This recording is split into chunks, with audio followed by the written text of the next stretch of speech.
안녕하세요. 저는 최근에 받게 된 충격적인 상황 때문에 저희 가족 모두가 제대로 된 생활조차 하기 힘들 정도입니다. 지금도 사위는 저희 집에 찾아와서 제 딸 은옥이와 재결합을 원하고 있어요. 하지만 엎질러진 물 다시 주워 담을 수 없잖아요. 자기 부모를 원망해야지 어쩌겠어요. 사건은 결혼식 이후부터 시작이 되었죠. 저랑 사위는 같은 나이입니다. 그래서 그런지 친하게 지내려고 저에게 항상 친근하게 다가왔었죠. 저도 그게 싫진 않았지만 어느 정도 선은 지키려고 노력했죠. 그 이상 가게 되면 분명 서로 상처받게 되는 말이나 행동들 때문에 안 좋은 상황이 생길 게 분명하다는 걸 인생 살아오면서 느꼈거든요. 그리고 저는 마음을 열고 친해지는데 상당한 시간이 필요합니다. 경계하는 입장이랄까요? 그렇다고 피해를 주려고 하지 않습니다. 특히 은옥이가 피해보려는 일은 만들고 싶지 않아 사돈댁에서 무슨 일이 있거나 부탁할 때 빼지 않고 참석하는 편이죠. 그래야 입방아에 오르내리지 않을 테니까요. 밉보이는 걸 별로 좋아하지 않거든요. 그리고 사돈댁과의 거리가 한 30분 정도 되는 것 같아요. 그래서 커피 한잔 하면서 대화 나눌 때도 있었죠. 그래서 말인데 어때요? 한번 일해보지 않겠어요? 별거 없어요. 그냥 속만 채우면 되지. 용돈벌이도 하고 좋잖아요. 요즘 일손이 좀 부족해서 그래요. 내가 두둑히 챙겨줄 테니 생각이 있으면 연락 주세요. 집에만 있으면 뭐해요. 이럴 때 바깥바람도 좀 쐬고 김치 떨어지면 몇 통 가져가라고 하는 거지. 외국인들이 일을 제대로 못해요. 손이 야무지지 않아서. 보니까 음식 솜씨도 좋던데. 김치 공장에 와서 잠시 일손 도와주고 용돈 챙기고 김치도 좀 챙겨주기로 했다고 며칠 도와주기로 했다면서 새아가한테 얘기 좀 잘해봐요. 그래도 알고 일하는 거랑 모르고 일하는 거랑 차이니까. 그래요. 저도 생각 좀 해볼게요. 요즘 심심하기도 했고 마침 김치도 떨어졌었는데 덕분에 김치 걱정은 없겠어요. 그렇게 서로 한참 웃고 떠들며 대화하다가 은옥이한테 전화가 와서 지금 사돈이랑 함께 있다며 잠시 김치 공장에 들어가 일손 도와주기로 했다고 얘기를 하자 수화기에서 사돈 귀까지 들릴 정도로 큰 소리를 내면서 절대 하지 말라고 화를 내기 시작했어요. 왜 사서 고생을 하냐며 욕을 하고 있는데 골병 들일 하지 말고 그냥 김치도 사서 먹고 나이도 있으니까 그런 곳에 들어가 일하지 말라며 제가 허리 굽힌 상태로 김치 담그고 있는 모습에 싫다고 은옥이가 난리를 치기 시작했죠. 하지만 이미 부탁을 했고 저도 어느 정도 결정을 한 상태라 다시 무르기 난감해서 조금만 해보고 힘들면 그만두겠다고 딸에게 얘기했어요. 그제 아무 말 없이 대화가 끝이 났죠. 수화기에서 울려 퍼지는 은옥이의 목소리를 들었는지 별로 좋지 않은 표정으로 애써 어색하게 웃어 보였지만 그 표정에 모든 게 다 담겨 있었어요. 막상 그 자리에서 하지 않겠다고 거절하는 것도 예의가 아닌 것 같아 생각해보고 다시 연락 주겠다는 말과 함께 인사하고 카페를 나왔습니다. 그렇게 자리를 일어났는데 그 자리에서 결정하지 못한 게 내심 마음에 걸렸고 계속해서 그때 상황이 생각나 불편해하고 있는데 은옥이한테 다시 전화가 왔어요. 그래서 집에 가면서 대화를 이어나갔죠. 결국 일손이 부족해서 어렵게 말을 꺼낸 사돈의 부탁을 들어주기로 결정이 되었습니다. 그냥 좋은 경험해본다 생각하고 사돈에게 전화를 걸어 일하겠다고 말했죠. 그 말이 끝남과 동시에 고맙다는 밝은 목소리를 듣게 되었고 다음 날부터 사돈의 차를 타고 김치 공장에 들어가 일을 하기 시작했어요. 전 공장이 어떻게 돌아가는지부터 파악하며 구경 위주로 하루를 보냈어요. 직원분들과 인사도 하고 잠시 일손을 도와주러 왔다며 소개하는 자리를 마련해줬죠. 외국인 분들과 반갑게 인사도 오고 갔어요. 한국말을 정말 잘하더라고요. 그런데 갑자기 인상이 안 좋아진 사돈이 절 따로 사무실에 불렀습니다. 오늘은 그냥 첫날이니까 넘어가지만 다음부터 외국인이랑 대화할 때 너무 잘해주면 안 돼요. 애들이 조금만 잘해주면 능구렁이처럼 행동한다니까. 말도 어찌나 안 듣는데. 절대 존댓말 하지 말아요. 그냥 반말해요. 정줄 필요도 없어요. 쟤네들이 잔머리를 얼마나 많이 굴리는데요. 내가 저번에는 화딱지가 나서 엄청 뭐라고 했는데 한마디도 지려고 하지 않고 막 대들더니 김치 안 만들겠다고 사장이 나에게 오히려 큰 소리 쳤다니까. 지금은 일손이 부족해서 참고 넘어가는 거지. 나중에 봐봐. 다 잘라버릴 거니까. 그럼 내일부터 같이 좀 해봐요. 그때 사돈의 얼굴에서 심보가 가득한 걸 느낄 수 있었어요. 저랑 카페에서 대화할 때와는 전혀 다른 얼굴을 하고 있었죠. 하지만 사장님 입장에서 바라보는 시선과 직원이 입장에서 바라보는 시선은 다르기 때문에 그냥 넘어갔어요. 하지만 다음 날부터 본격적인 일을 하기 시작했는데 저에게 점점 많은 간섭과 잔소리가 심해졌죠. 배우는 입장인 저는 처음에는 어쩔 수 없다고 생각했어요. 익숙해지면 괜찮아질 거라 생각했으니까요. 그런데 저는 이해하지 못하는 상황이 생기고 말았죠. 생각보다 김치에 속을 넣는 재료가 터무니없이 적었어요. 이건 무슨 양념만 바르는 것 같은 느낌으로 외국인들이 만들길래 저는 제 방식대로 집에서 김치 담글 때처럼 김치 안에 넉넉히 속을 넣었죠. 그래야 맛이 있지 않겠어요? 김치 색만 입히는 정도로 만든 김치는 소비자를 생각했을 때 정말 기분이 나쁠 것 같았거든요. 그런데 제가 하는 행동을 빤히 쳐다보던 외국인분들이 얼굴이 사색이 되어서는 절대 그렇게 하지 말라며 제가 만들어서 옆으로 빼놓은 김치를 전부 가져가더니 안에 집어넣었던 속을 전부 꺼냈습니다.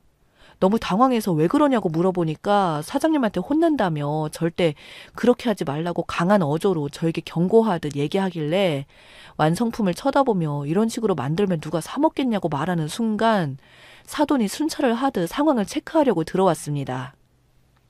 아무 말 없이 김치 만드는 걸 쳐다보고 있는데 외국인이 만든 김치 절반을 제 옆에 갖다 놓고 제가 만든 김치 속을 마저 빼고 있는데 그걸 본 사돈이 화들짝 놀라며 외국인에게 달려가 김치 속 많이 넣었다고 엄청나게 화를 내고 있었습니다.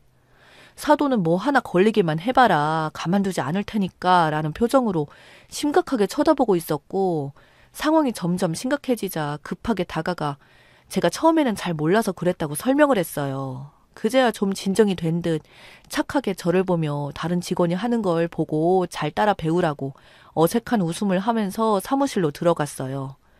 폭풍이 휘몰아치듯 순식간에 식은땀이 흐를 정도로 분위기가 무서웠습니다.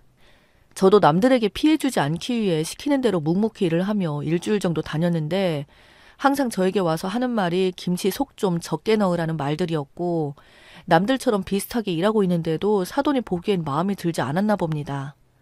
그러다 사건이 터지고 말았죠. 대낮부터 술을 먹고 회사에 들어와서 언성을 높이며 일 좀 똑바로 하라고 직원들에게 함부로 하고 있는 사돈의 모습이 상당히 신경이 거슬렸고 사장이라고 갑질을 너무 심하게 하는 것 같아서 더 이상 보기 힘들어 일 그만두겠다고 얘기하려고 생각하고 있다가 저도 모르게 집에서 김치 담근 것처럼 딱 한 포기만 속재료를 많이 채워 넣었습니다. 근데 그걸 놓치지 않고 사돈의 눈에 들어가게 되었죠. 아주 난리가 났죠. 몇 번을 말해야 알아먹어요. 내가 이렇게 화를 내야 해요? 일한 지 일주일 넘었으면 이제 어느 정도 해야지. 다른 직원들 만든 거랑 비교해봐요. 김치를 배추 맛으로 먹는 거지 양념 맛으로 먹는 거 아니라니까요. 속지를 많이 넣으면 소비자들이 싫어해요. 이건 뭐야? 다른 것들도 엄청 많이 넣었네. 무슨 일을 이딴 식으로 해요? 내가 해도 이것보단 잘하겠다. 사돈, 말이 좀 심한 것 같아요. 제가 밑에서 일하는 직원이라고 사람들 많은 데서 이렇게 막말하시면 안 되죠. 그리고 김치를 양념 맛으로 먹지 무슨 배추 맛으로 먹어요? 양념이 골고루 배어 있어야 김치가 맛있는 거라고요. 인터넷에서 보니까 여기서 판매하고 있는 제품들 하나같이 상품평도 좋지 않던데요? 속재료가 너무 없다고요. 그냥 색깔만 그런 것 같대요. 짠맛밖에 안 난대요. 어떤 사람은 김치를 먹는 게 아니라 배추 장아찌를 먹는 것 같다며 다신 시키지 않겠다고 난리도 아니던데요. 상품평은 보고 계신 거죠? 걱정돼서 하는 말이니 기분 나빠지는 마시고요. 이 말이 끝나는 순간 제 얼굴에 김치를 버무렸던 고무장갑이 날라왔습니다. 직원들 앞에서 사장인 자기를 가르치려 든다며 고무장갑으로 후려쳤네요. 너무 순식간에 벌어진 일이라 엄청 당황스러웠어요. 그걸 본 다른 직원분들은 모두 경악을 했고 제 얼굴과 머리카락에 빨간 양념들이 들러붙어 뚝뚝 떨어지고 있었습니다. 하필 눈에 들어가 엄청 매워서 눈물이 나기 시작했어요. 그걸 또 은옥이가 보고 말았어요. 아무래도 걱정이 됐는지 일하는 곳에 잠시 들렀는데 이런 상황을 또 보게 된 거죠. 술을 먹은 사돈은 그동안 외국인들 때문에 쌓여있던 감정들까지 저에게 화풀이하는 것 같았어요. 고무장갑을 사정없이 휘둘러댔죠. 눈이 매워 얼굴을 가리고 있는데 은옥이가 소리치며 달려오고 있었고, 희미하게 보이는 은옥이는 왼손으로 양념을 한 움큼 집더니 사돈에게 문지르며 입안에 속재료를 꽉꽉 채워넣기 시작했어요. 똑같이 당해봐야 정신 차릴 것 같다고 사돈을 진짜 김치로 만들어버렸어요. 시어머니한테 대들었다고 아주 난리가 났었죠. 그런데 더 큰 문제는 거기서 끝나지 않았어요. 사위가 뒤늦게 들어왔죠. 같이 온 거였어요. 은옥이가 먼저 들어왔고 사위는 주차하고 들어왔기 때문에 이 상황을 전혀 모르고 있었죠. 다짜고짜 은옥에게 화를 냈고 결국 사돈 싸움이 부부 싸움으로 번지게 되면서 상황은 정말 심각할 정도로 진행이 되었습니다. 순식간에 김치 공장은 아수라장이 되었고 그걸 모두 지켜봤었던 외국인 직원분들이 사위에게 모든 걸 설명해주면서 상황은 정리가 되었어요. 그걸 알게 된 사위가 저와 은옥에게 미안하다고 사과를 했지만 사돈은 왜 사과하냐며 더 크게 난리를 치기 시작했어요. 사돈 혼자 진정이 되지 않자 은옥이와 저는 자리를 피했고 일단 집으로 들어왔어요. 집에 오는 동안 절대 가만두지 않겠다며 빨갛게 눈이 충혈된 제 얼굴을 보면서 눈물을 흘리고 있었습니다. 이런 상황에 한숨밖에 나오지 않았어요. 그렇게 집에 들어가 화장실의 거울을 보는 순간 이 나이 먹고 이런 취급을 받았다는 게 갑자기 서럽게 느껴졌고 다리에 힘이 풀려 털썩 주저앉고 말았어요. 거실에서는 은옥이와 사위가 싸우는 듯 심각한 대화가 계속해서 이어졌고 은옥이는 잠시 나갔다 온다며 흥분해서는 빠르게 집을 나갔습니다. 저는 샤워를 하면서 얼굴과 머리카락에 말라붙어 있던 것들을 힘겹게 떼어내고 거실로 나왔는데 사위에게 전화가 왔어요. 김치 공장에 경찰들 와 있다며 이혼하겠다고 은옥이가 난리를 치고 있으니 제발 다시 와달라고 애원하길래 빠르게 다시 김치 공장으로 달려갔죠. 사돈도 급하게 얼굴을 닦았는지 어느 정도 괜찮아 보였지만 술에 취해 제정신이 아니었어요. 은옥이는 경찰을 동원해 현장의 CCTV를 확인했고 알고 보니 저한테 한 행동에 대해 소송을 걸려고 움직이는 듯 했죠. 저는 일단 진정하라고 했지만 제 말은 들으려 하지 않았어요. 벌써 눈이 돌아가 버린 상태라 수습이 되지 않았고 사돈은 자기가 한 행동에 대해 전혀 잘못한 게 없다는 듯 계속해서 심한 말들을 하고 있었어요. 점점 상황은 심각해지고 있었죠.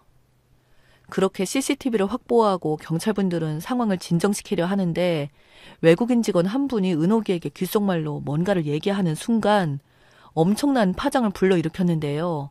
은옥이는 급하게 김치 숙성실로 달려갔고 거기에 있는 양념을 들추는 순간 비명을 질렀습니다. 믹서에 갈아 만든 양념들을 보관해 두는 곳이었는데 관리가 잘 안 되어 있었던 건지 벌레가 바글바글했고 모두가 경악을 하고 말았죠. 경찰분들도 충격을 먹었는지 심각한 표정으로 사돈을 바라봤어요. 그런데 사돈이 한 말이 더 충격이었습니다. 어차피 다 갈아야 하는 재료들이고 단백질인데 뭐가 문제 있냐며 저희 가족들도 맛있게 먹지 않았냐며 소리치는데 그 말을 듣던 은옥이가 밖에서 달려나가더니 오바이트를 하고 말았어요. 결국 시댁 식구들은 모두 경찰서로 연행이 되었고 김치 공장은 문을 닫게 되었습니다. 은옥이는 이 상황에 대해서 절대 용서할 수 없다며 사람이 먹지 못할 식품을 판매한 사돈에게 소송을 걸었고 이 제품을 구매한 사람들의 리스트까지 뽑아서 구매한 사람들 모두 소송을 걸게 만들었습니다. 사돈 댁은 순식간에 길거리에 앉은 꼴이 되었고 은옥이는 사위와 이혼을 하게 되었어요. 지금도 찾아와서 그때 상황은 미안하다며 다시 받아달라고 애원하고 있지만 은옥이는 절대 용서해주지 않고 있습니다. 사돈은 아직까지도 자신의 잘못을 모르고 있어요. 절대 저한테 와서 용서를 빌지 않겠답니다. 잘못된 행동으로 인해 받게 되는 벌 충분히 받고 뉘우치며 살길 바랄 뿐입니다. 제 사연 읽어주신 분들 감사합니다.